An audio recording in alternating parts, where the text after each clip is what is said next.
What's going on, APUSH people? We are back with video number 2, Unit 1, Learning Objective B, Topic 1.2. So, this will be a quick one today, but very important info that you should know. And your objective for today's video is explain how and why various native populations in the period before European contact interacted with the natural environment in North America. So this is that 1491 portion of the curriculum that you need to be familiar with.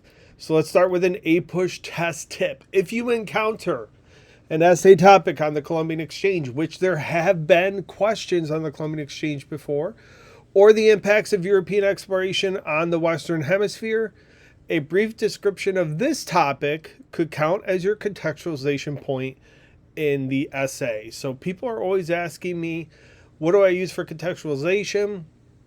Well, if your essay is on the Columbian Exchange, what we're going to learn about today, Native American life prior to European contact, could be a contextualization point in your essay. All right, so some must-know regions where natives lived. You have Mexico and the American Southwest, which would be like present-day New Mexico and Arizona. The Great Plains and the Great Basin, located in the middle of the present-day United States. The Northeast Mississippi River Valley and Atlantic seaboards, kind of the East Coast, although the Mississippi River Valley is more west. And then the Northwest and California. So those are the must-know areas, and we'll break each one down, starting with Mexico and the American Southwest.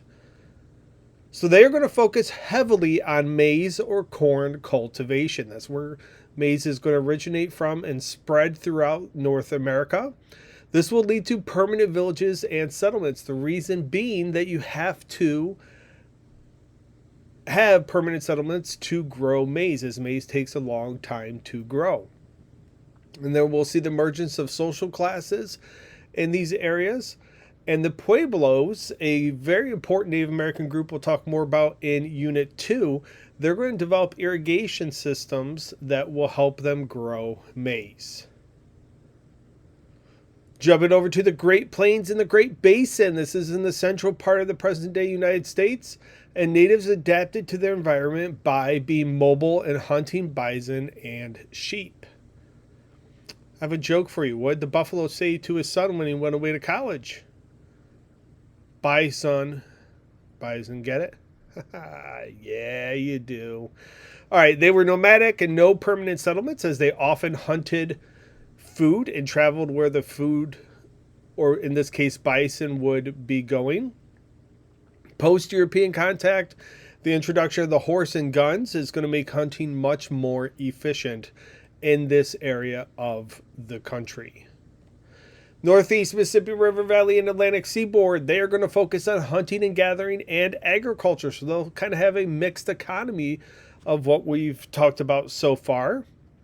Permanent villages will develop.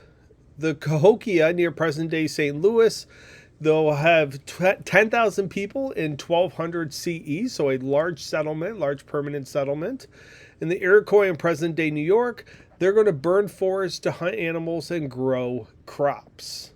And we will talk much more about the Iroquois in Unit 3 when we get to the 7 Years' War, or what is also known as the French and Indian War.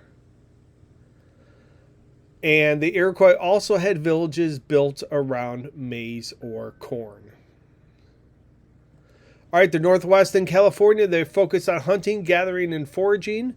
Things such as nuts, fish, and hunting animals. And the ocean resources help support Native American populations. So think fish, basically. It's going to be a huge food source for Native Americans living there. All right, part 2. On your fill-in-the-blank sheet, there is a Venn diagram.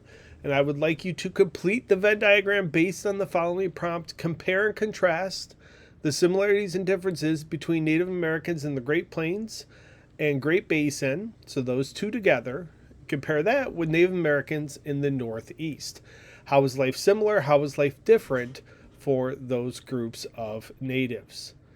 All right, guys, look forward to seeing you back here for Learning Objective C, Topic 1.3. We'll get into This picture, or what it's illustrating, that's the Spanish Armada being defeated, and European exploration we'll talk a lot about. So thanks for watching. Best of luck on all your exams, especially the one in May, and I hope you have a good day.